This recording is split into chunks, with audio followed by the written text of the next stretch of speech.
Next step is installing 4.6 headers. And we're gonna cut out around the starter at some point in time. I'll probably be in another video. First step is to take out the motor mount bolt that is up in there. Use a 1/2-inch socket with a swivel.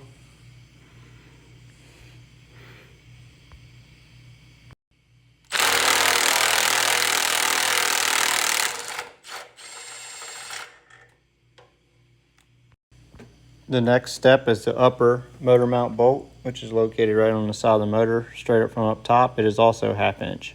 Go ahead and get that out.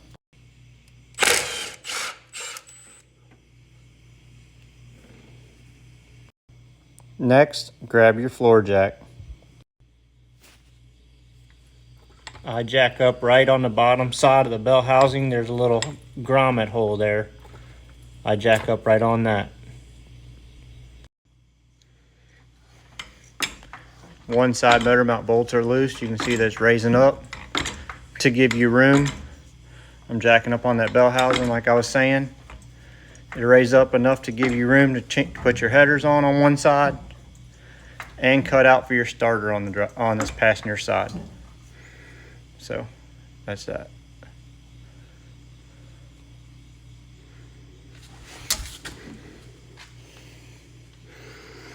You see how much room there is to be able to get to all these bolts, the fun ones that's up underneath of here, and cut out for your starter while you're in here.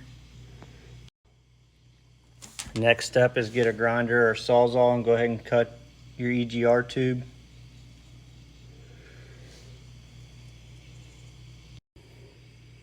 Grab your 1/2-inch socket and short extension and your Milwaukee ratchet. If you ain't got one of these, you're missing out. Go ahead and start taking the bolts out.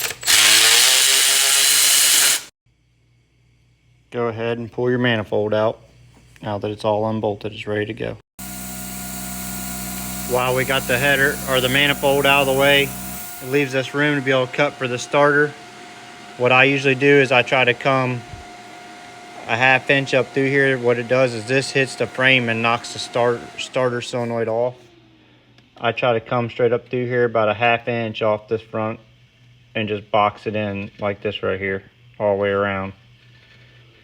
Go down and around and then get underneath the car and cut it down and around underneath of there. I'll show you here in 1 second.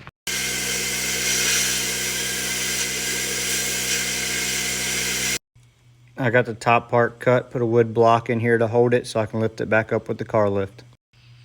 Now the bottom side. The starter clearance hole is cut out. Starter clearance hole.